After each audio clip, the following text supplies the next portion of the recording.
Ever since the very first day that I stepped into the bike specialist here, there were 2 bikes right on the top of my list that I've been nagging James for a go on. One was the 998R, which we did on the first one. That's right. And the second was this, probably one of the most iconic motorcycles of all time. I am super excited because I've been wanting to do the review on the RC30 massively. For me, it's a very important bike because this is what triggered the bike specialist off for me, the RC30. For those who haven't sussed it already, this is Honda's VFR750R RC30. Don't get confused by the VFR bit because it is not a sports tourer, but this was one of the most successful race homologation bikes that Honda ever built. From TTs to World Endurance races to World Superbikes. In fact, it won the very first World Superbike Championship. This thing has had innumerable racing success in so many different iconic colour schemes with some That's right. And the reason they did so well, the Honda RC30, is because of the build quality. You know, this is when the engineers at the HRC were allowed to do what they wanted to do. And that's why people did so well on them, because they were so, you know, they could take the Isle of Man TT, which is a really hard track on a motorcycle, and the endurances at Suzuka and everything. These were very well proven. What an iconic machine. It's almost a shame to mention the numbers on it because they're not that impressive. 90 brake horsepower. Yeah. 750cc. But it is V4. 1987. It is 1987, but it's difficult to get excited about the actual numbers. 90 horsepower, and yeah, the cost at the time. These were nearly 10 grand, did you say at the time? £9,700 in 87, but you've got to, like, the GSXR 750 was like £3,500. So it was very expensive back in 87. Yeah, phenomenally expensive bit of Very kit. much so, but I mean, look at it. It's just beautiful. It's single-sided swinging arm. I mean, that was very futuristic of its day.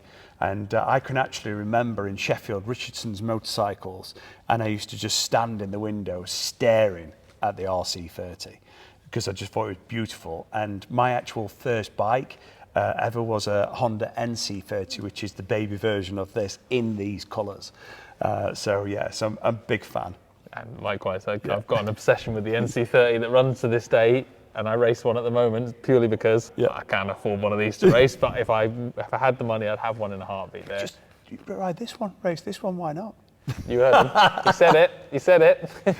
He said it. This particular RC30 has had a few changes. We talk a lot about modified bikes, standard bikes. I don't like modified bikes, but with this particular bike, it's got the Termi exhaust system, but it looks very period. It's got different wheels. It's got the CBR 600 wheel on the front. It's got Marchesini wheels on the back. And the reason for that is because trying to buy rubber for the original wheels is quite hard now. So people do swap the wheels around so you can get the new tires for them. This particular bike has got all the original parts with it as well, all bubble wrapped. But it's set up for today's riding, if you like. First time I ever rode an RC30, I was a little bit disappointed.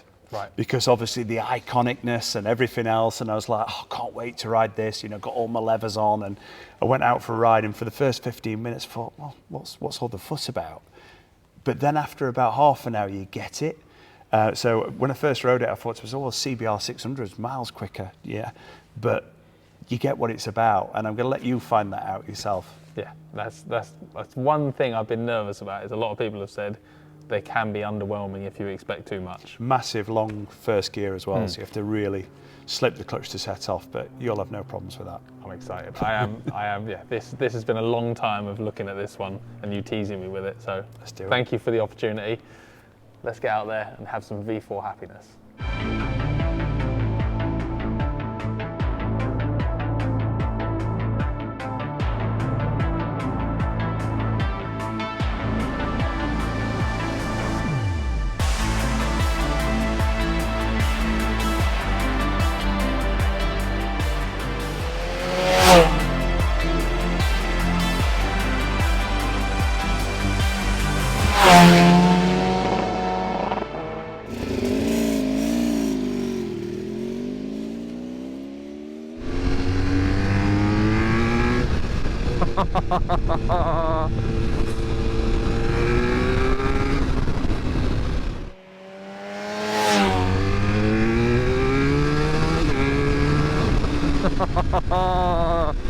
That is awesome.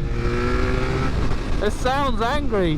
This one's actually got quite a few little mods. It's got the Terminioni exhaust system. It's had some suspension upgrades. Nothing gearish, nothing tasteless, but little mods just to keep it feeling as good as it once did. And that exhaust note is absolutely glorious. Oh my. I am looking at a sticker in the corner of the windscreen of this bike that says Honda RC30 Owners Club, the privileged few. It's kind of making me want to cry because I'm not in that club. And after today, I really, really wish I was. This thing, it might just about be motorcycling perfection for me. What a bike. The videos we do here at Bike World, they happen because of the support and help and belief from a few companies that get behind us. B-Moto Insurance, a sponsor of the show. The thing they do really well is specialist bike insurance, which is kind of why this bike specialist thing works so well with that partnership. If you've got an RC30, what's your phone number? Can I borrow it, please? And secondly, if you need to insure it, give the guys at B-Moto a ring. If you phone up and say, I want to insure an RC30, they'll ask you lots of questions about how lovely it is and can they have a go too before helping you out with insurance. They know bikes, they know what they're talking about, and genuinely their multi-bike policies, I've found long before the sponsorship deal with Bike World, they've been the best value and they've always looked after us. So look them up, give them a shout and see if they can do you a deal insuring your RC30 or other fancy motorcycle. Tell them we sent you. Now where do I start with the RC30? Why has it left me in such a happy and needy state? Okay, first up for me, the riding experience. The engine, it's a V4. It's a Honda V4 from one of their race bikes. We all knew it was going to sound amazing, but it really does sound amazing. I don't know how I can go over the top of what I've already said.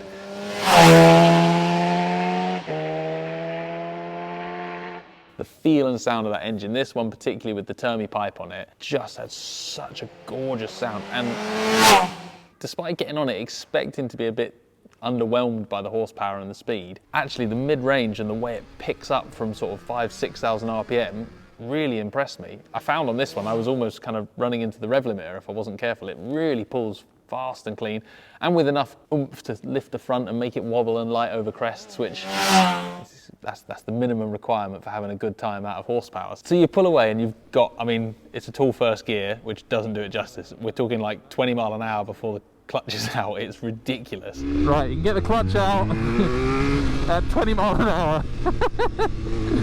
And so you end up right at the bottom of the revs, like 2,000–3,000 RPM, and then it just keeps going. It's and you're over the speed limit already. There's no peak, there's no trough, there's no big crescendo at the top. It's just a solid wall of power all the way through, and this incredible sound. It just makes you want to do it again and again and again and again.